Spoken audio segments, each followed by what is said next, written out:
பிரம்மா குரு விஷ்ணு குரு தேவோ மகேஸ்வரா குரு சாக்ஷாத் பரபிரம்மா தஸ்மை ஸ்ரீ குருவே நமக. எப்பொழுதுமே நம்முடைய காணொளியை ஆரம்பிக்கும்போது நண்பர்கள் அனைவருக்கும் வணக்கம் அப்படின்னு தான் ஆரம்பிப்போம். ஆனால் குருவை பற்றி நன்றாக ஆழ்ந்து சிந்தித்து ஒரு களிமண்ணை எப்படி சிலையாக மாற்றினார் அப்படிங்கிறதெல்லாம் ஒரு ரீகால் பண்ணி பார்க்கும் பொழுது அது தன்னாலேயே அந்த மந்திரம் நம்முடைய வாய்மொழியில் வந்து சேரும்.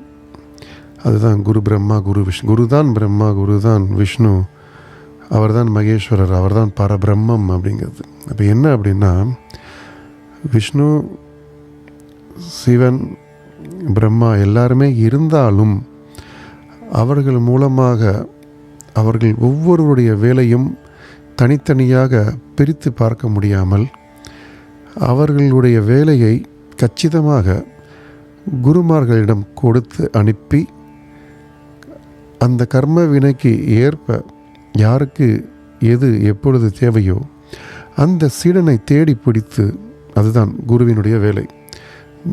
நீங்களோ நானோ நினைத்தாலும் அவ்வளோ ஈஸியாக நம்ம நினைக்கிற குருவிடம் போய் சரணாகதி அடைய முடியாது. ஏன்னா இந்த குருக்கள் தான் நம்மை தேடி வருவார்கள். ஏதாவது ஒரு பாட புத்தகத்தில் பார்ப்போம், ஏதாவது ஒரு வீக்லி மேகசினில் பார்ப்போம், இல்லை ஏதாவது டிவியில் பார்த்துட்டு இருக்கும்போது பாபாவுடைய ஃபோட்டோஸ் வரும், இல்லை ஆட்டோவில் பின்னாடி ஒட்டி வச்சுருப்பாங்க, திடீர்னு கனவுல வருவார். நம்ம ஏதாவது ஒரு எதேர்ச்சியாக ஒரு வேலைக்கு சென்று கொண்டிருக்கும் பொழுது திடீர்னு அந்த இடத்துல ஒரு பாபாவுடைய கோயில் கண் முன்னாடி நமக்கு தெரியும். இவ்வளோ நாள் அந்த இடத்தை தாண்டி போயிருப்போம், அங்கே கோயில் இருக்குது அப்படின்னு நமக்கு தெரியாது. ஆனால் கோயில் இருக்கும், பார்த்துட்டு உடனே உள்ளே போவோம். சிலைகளை எல்லாம் ரொம்ப புதுசாக பார்ப்போம். தத்தாத்திரேயர் யார் அப்படிங்கிறத பார்ப்போம். பாபா அப்படிங்கிறது யார் அப்படின்னு தேடணும் அப்படிங்கிற எண்ணம் வரும்.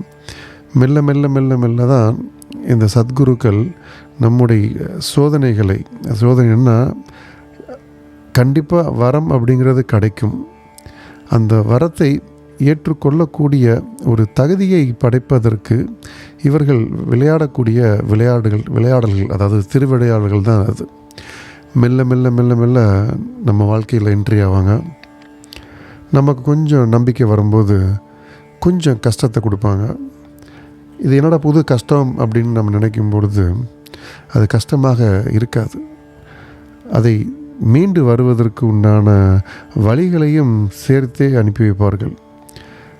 குழந்தையை கிள்ளிட்டு தொட்டிலை ஆட்டுவார்கள் அப்படிம்பாங்களே சும்மா விளையாட்டுக்கு. அதே மாதிரி தான் பிரச்சனைகளை கொடுத்துட்டு பக்கத்தில் நிற்பாங்க. இதான் ஒரு கதை ஒன்று நான் கேட்டேன் முன்னாடி, ஆனால் யார் பேசுனது அப்படிங்கிறது தெரியல. ஒரு வேடன் அவருக்கு வயது ஆகிக்கொண்டே போகும் பொழுது தன்னுடைய வேலையை தன்னுடைய மகனுக்கு கொடுக்கணும் அப்படின்னு நினைப்பாராம். அப்போ அந்த மகனுக்கு இந்த அதாவது வேட்டையாடுறதை கற்றுக் கொடுக்கணும். அதுக்கு முதல்ல பயம் போகணும். அப்போ இந்த பயம் போகணும் அப்படிங்கிறப்ப அந்த பையனை தனியாக கூட்டு போய் காட்டில் விட்டுட்டு அவனை பழக்க வேண்டும் அப்படின்ட்டு ட்ரைனிங் கொடுக்கணும் அந்த பையனுக்கு. அப்போ அந்த வயதான தந்தை தன்னுடைய மகனை காட்டுக்கு கூப்பிட்டு போய் கண்ணை கட்டி விட்டு உட்காரு அப்படிம்பாரான். என்ன சத்தம் வந்தாலும் எது வந்தாலும் கண்ணில் கட்டிய இந்த துணியை கழட்டக்கூடாது அப்படிம்பாரான். அதுதான் கட்டளை. நான் காலையில் 6 மணிக்கு வர்றேன், இங்கே தான் உட்காந்துருக்கணும், எது வந்தாலும் சரி அப்படின்னு சொல்லிட்டு கட்டளை, தந்தையினுடைய கட்டளையை அந்த பையன் கண்ணில் துணியை கட்டிட்டு உட்காந்துருப்பாப்லையாம். இது நான் கேள்விப்பட்ட கதை. எங்கே கேள்விப்பட்டேன் அப்படிங்கிறது எனக்கு சரியாக ஞாபகம் இல்லை. ஆனால் அருமையான ஒரு கதை. ஒவ்வொரு தந்தையும் தன்னுடைய மகனுக்கு எடுத்து சொல்ல வேண்டிய ஒரு கதை இது. பையனும் இருட்டு, அதாவது சூரியன் மறைந்து விட்டது, உட்கார்ந்துருக்கிறான், இருட்டாயிருச்சு, என்னென்னமோ சவுண்டு வருது, பையன் கத்துறான், கதறான், எல்லா வேலையும் பார்க்குறான். யாராச்சும் இருப்பாங்களா காப்பாற்றுங்க அது இதுன்னு கத்துறான், யாருமே வரல. ரொம்ப நேரம் கழித்து சோர்ந்து பையன் தூங்கிட்டானான். ஏன்னா அப்பா சொன்ன ஒரே வார்த்தை, கண்ணில் கட்டிய அந்த துணியை கழட்டக்கூடாது, காலையில் தான் கழட்டணும் அப்படின்ட்டு. காலையில் பசி கறக்கத்தில் அந்த பையன் ஒரு 6-7 மணிக்கு சூரிய உதயம்லாம் வந்ததுக்கப்புறம் சூரியனுடைய அந்த வெயில் உடம்பில் பட்டதுக்கப்புறம் எழுந்திருத்து, சரி அப்பா சொன்ன மாதிரி விடிய விடிய உட்கார்ந்து விட்டாச்சு அப்படின்னு சொல்லிட்டு கண்ணில் இருக்கும் அந்த துணியை கழட்டும் பொழுது அவங்க அப்பா எதிரில் உட்காந்துருந்தாராம். எப்பப்பா வந்த அப்படின்னு கேட்கும்போது, நான் எங்கடா போனால் தானே திருப்பி வர்றதுக்கு அப்படின்னாராம். ஏன் அப்படின்னா அந்த தந்தை சொன்னாராம், உனக்கு தொழிலை கற்றுக் கொடுக்க வேண்டியது என்னுடைய கடமை, உனக்கு இந்த வேட்டையாடும் தொழிலை கற்றுக் கொடுக்க வேண்டியது என்னுடைய கடமை, உன்னுடைய பயத்தை போக்குவதற்கு உண்டான வேலையை செய்வது என்னுடைய கடமை, ஆனால் உன்னை பத்திரமாக பாதுகாக்க வேண்டியதும் என்னுடைய கடமை அப்படிம்பாரான். இதே ஏன் சொல்ல வந்தேன் அப்படின்னா, இது எல்லா தந்தைகளும் அவர்களுடைய குழந்தைகளுக்காக எடுத்து வைக்கக்கூடிய ஒரு பாதுகாப்பான செயல்கள். ஒரு மிதிவண்டி சைக்கிள் சொல்லி கொடுக்கும்போது கூட குழந்தைய ஓட்டினாலும் நாம் பின்னாடி இறுக்கி பிடிச்சிருப்போம், விடமாட்டோம்.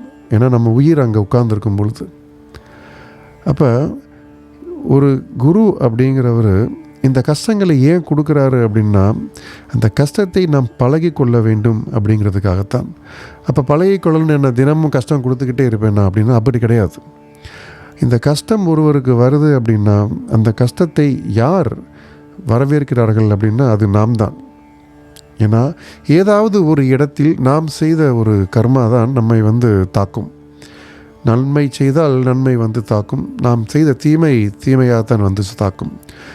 அதுதான் பதஞ்சலி முனிவர் யோக சூத்திரத்தில் சொன்னது. அதுதான், என்ன நீங்கள் கொடுக்கிறீர்களோ அதை தான் உங்களுக்கு திரும்பி வரும். அன்பை கொடுங்கள், அன்பை பரிமாறுங்கள், உங்களுக்கு அந்த அன்பு மீண்டும் பல மடங்காக திரும்பி வரும் அப்படின்னு தான் பதஞ்சலி யோக சூத்திரத்தில் 2வது அத்தியாயத்தில் சொல்லியிருப்பார். அது விவேகானந்தருடைய உரை இருக்கும் தமிழில், அது படித்தீங்கன்னா இன்னும் தெளிவாக புரியும். அப்போ அன்பை எப்படி நமக்கு அன்பை கொடுக்கணும் அப்படின்னு நமக்கு எப்போ தெரிய வரும்? நம்மை ஒருவர் வெறுக்கும் பொழுது. அப்போ நம்மளை ஒருவர் வெறுக்கும் பொழுது நமக்கு ஒரு துன்பம் வரும்னு என்ன நினைப்போம்?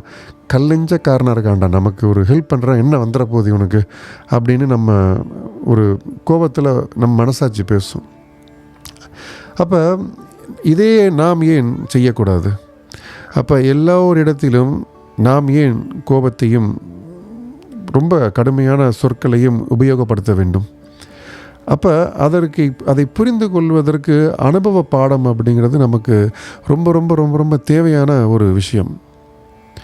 எப்படி அந்த குழந்தையை கண்ணை கட்டிவிட்டு காட்டில் உட்கார வைத்துவிட்டு விடிய விடிய தன்னுடைய மகனுக்கு பாதுகாப்பாக இருந்தாரோ அந்த தந்தையை போல, சைக்கிள் சொல்லிக் கொடுக்கும் பொழுதோ நீச்சல் சொல்லிக் கொடுக்கும் பொழுதோ அந்த குழந்தையின் உயிரை தன் கையில் பிடித்து கொண்டு எப்படி சொல்லிக் கொடுப்பார்கள்? பழக வேண்டும் அப்படிங்கிறது. அதுதான் வாழ்க்கை முறை. அதுதான் சத்குரு ஆகிய ஸ்ரீரடி சத்குரு சாய்பாபாவாக இருந்தாலும் சரி, இல்லை பாபாவை போன்ற இருக்கும் எத்தனையோ சத்குருக்களை பின்பற்றக்கூடிய அடியவர்களாக இருந்தாலும் சரி, இந்த சத்குருக்கள் தன்னுடைய அடியவர்களுக்கு பாடத்தை புகட்டுவார்கள். எவ்வளோ நாள் புகட்டுவார்கள் அப்படின்னா, நாம் மிக மிக மிக அதிக அளவில் அனுபவசாலியாக மாறும் வரை நமக்கு இந்த அறிவுரைகளும் அனுபவங்களும் வந்து கொண்டே இருக்கும். அப்போ கஷ்டப்படாமல் எதுவும் கிடைக்காது அப்படிங்கிறது நமக்கு தெரிந்த ஒரு விஷயந்தான். ஆனால் கஷ்டப்படாமல் நமக்கு எல்லாமே கிடைக்கணும் அப்படின்னா அதுக்கும் ஒரு வழி உண்டு. அதுதான் நான் இப்பொழுது சமீப காலமாக புரிந்து கொண்ட ஸ்ரீ சாயின் சச்சரித்திரம்.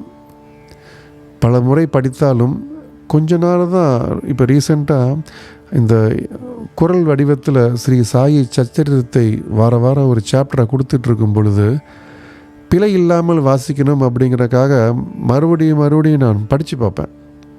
அப்போ படிக்கும் பொழுது தான் நமக்கு புரிகிறது, இவ்வளவு பெரிய விஷயத்தை எப்படி பாபாவால் சொல்ல முடிந்தது அப்படின்ட்டு. அப்போ அந்த புத்தகத்தை நான் கிட்டத்தட்ட இது 10வது முறை அப்படின்னு நினைக்கிறேன், 10வது முறையோ 16வது முறையோ படிச்சிட்ருக்கிறேன். அப்போ படிக்க படிக்க படிக்க படிக்க நம்முடைய எண்ணங்கள் மெருகேறுகிறது. நம்முடைய சிந்தனைகள் நல்ல ஒரு பாசிட்டிவான சிந்தனைகள், நல்ல ஒரு நேர்மறையான சிந்தனைகள் வர தொடங்குகிறது. அதை படிக்கும் பொழுது மௌனம் அப்படிங்கிறது எவ்வளோ ஒரு பெரிய சக்தி வாய்ந்த ஒரு வெப்பன் அப்படின்னு நமக்கு தெரியுது.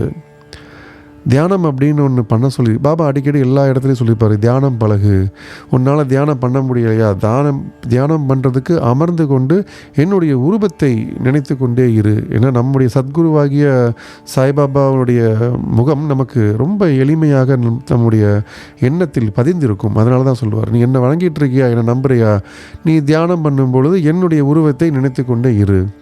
அப்போ ஒரு பொருளில் சிந்தனையை நீ வைக்கும் பொழுது உன்னுடைய தேவையற்ற சிந்தனைகள் வராமல் போய்விடும். அதுதான் நான் ஏற்கனவே ஒரு காணொலியிலும் சொல்லியிருப்பேன்.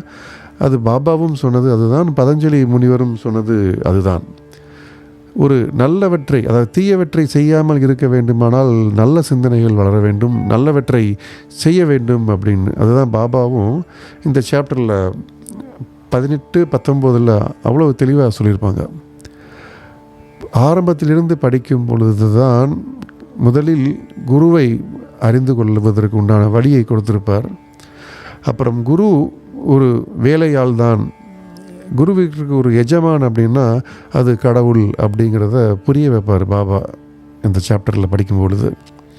அப்போ கொஞ்ச நாட்கள் என்ன சொல்லுவார் அப்படின்னா, பகவத்கீதையின் உட்கருத்தை படி அப்படின்னு சொல்லியிருப்பார். விஷ்ணு சகஸ்கர நாமத்தை பற்றி படி அப்படின்னு சொல்லியிருப்பார். சங்கரா, அதாவது பரமசிவன், சிவனுடைய கதைகளை படி அப்படின்னு சொல்லியிருப்பார். பாகவத்தை புரிந்து கொள் அப்படின்னு சொல்லியிருப்பார். ஏன்னா இது போன்ற ஆன்மீகம் சம்பந்தப்பட்ட விஷயங்களை ஒருவன் படிக்கும் பொழுது நாம் யார், நம்முடைய முன்னோர்கள் யார், நாம் வந்த நோக்கம் என்ன, நான் யார் அப்படிங்கிறது தெரிய வரும் அப்படிங்கிறத சொல்லியிருப்பார். எந்த இடத்திற்கு போனாலும் ஆன்மீகத்தின் முடிவு அப்படிங்கிறது கிடையாது. ஆனால் ஆரம்பம் அப்படின்னு ஒன்று இருக்கும் பொழுது அதனுடைய கேள்வி முதலில் ஆரம்பிக்க வேண்டியது நான் யார். இதைத்தான் அந்த புத்தகம் ஃபுல்லாக ஸ்ரீ சாயி சச்சரித்தத்தில் பாபா சொல்லியிருப்பாங்க. பரமஹம்ச யோகானந்தா எழுதிய ஒரு யோகியின் சுயசரிதை படித்தாலும் இதைத்தான் அவரும் முழுக்க சொல்லியிருப்பார். பாகவதம் படித்தாலும் கடைசியில் கடவுளை உணர்ந்து சரணாகதி அடைந்து முக்தி அடைவதற்கு உண்டான அனைத்து கதைகளுமே அந்த 7 நாளில் பரீட்சித்துக்கு தெரிய வந்திருக்கும். பகவத்கீதையில் மனிதனுக்கு என்ன தேவை அப்படிங்கிறது தெரிய வந்திருக்கும். ஒரு நண்பர் சொல்லுவார், இஸ்கான் நண்பர், என்னுடைய நண்பர், கடவுள் நம்மிடம் பேச வேண்டும் அப்படின்னு வருத்தப்பட வேண்டாம், பகவத்கீதையை படித்தீங்கன்னாலே கடவுள் உங்களுக்கு பதில் சொல்கிறாருன்னு அர்த்தம். நாம் ஒவ்வொருவருமே அர்ஜுனன் தான். அனைவருக்குமே சந்தேகங்கள் உண்டு. அந்த சந்தேகத்தை உண்டான தெளிவான விளக்கங்களில் பகவத்கீதையில் விளக்கி இருக்கிறார் அப்படிம்பாங்க. ஸ்ரீ கிருஷ்ணர் மிகப்பெரிய அரசர். ஸ்ரீ அர்ஜுனனும் பெரிய அரசாட்சியில் வந்த ஒரு வாரிசு, சத்திரியர். அவர்கள் செய்த புண்ணியம் கடவுளே நேரடியாக காட்சி அளித்து 700 ஸ்லோகங்களை கொடுத்துருக்காரு, புண்ணியம் செய்தவர்கள். அப்போ இந்த ஸ்ரீ சாயி சச்சரித்திரம் நம்முடைய கையில் இருந்தால் கண்டிப்பாக என்னால் அடித்து சொல்ல முடியும், பாபாவினுடைய பக்தர்கள் எல்லோருமேவும் பாபா நம்மக்கிட்ட பேச மாட்டாரா அப்படிங்கிற மாதிரி ஒரு சந்தேகம் எழுந்தது என்றால் ஸ்ரீ சாயி சச்சரித்திரத்தை எடுத்து படித்து கொண்டே இருங்கள். பாபாவே உங்கள்கிட்ட பேசுவார்.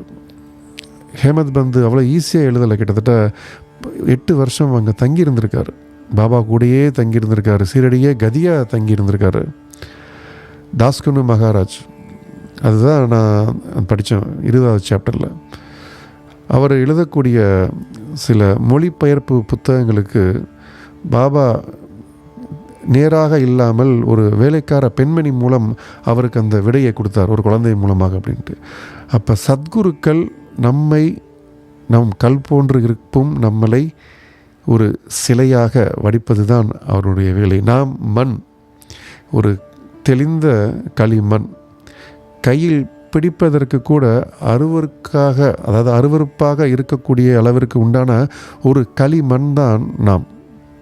எல்லாரையும் கிடையாது, அது யாரு சொல்கிறேன்னு சொல்லிட்டு உங்களுக்கே புரியும்.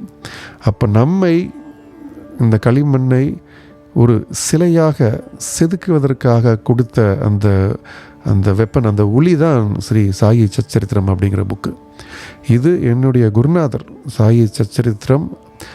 அதை படிக்கும் பொழுது தெளிந்து கொண்ட விஷயத்தால் தான் இவ்வளவு ஆத்மார்த்தமாக, சந்தோஷமாக, முழு மனது திருப்தியுடன் சொல்லுவதற்கு உண்டான ஆசைகள் பெறுகிறது. இதை சொல்ல சொல்ல எனக்கு திருப்தியாக இருக்கும், சந்தோஷமாக இருக்கும். அதுபோல்தான் இந்த காணொலியை கேட்பவர்கள் யாராக இருந்தாலும் சரி, உங்களுக்குன்னு சொல்லிட்டு ஒரு குரு இருப்பார். அந்த குரு என்ன சொல்லியிருக்காங்க அப்படிங்கிறத படித்தாலே போதும், வாழ்க்கையில் மிக நிம்மதியாக வாழலாம், அன்பு செலுத்தலாம், நல்லவற்றை செய்யலாம். சித்தர்களும் முனிவர்களும் யோகிகளும் குருமார்களும் வந்ததற்கு பல காரணங்கள் உண்டு. காரணத்தை என்ன அப்படிங்கிறதை தெரிந்து கொள்வதை விட அவர்கள் எதற்காக வந்தார்கள் அப்படிங்கிறதை அவர்கள் விட்டு சென்ற குறிப்புகள் உண்டு.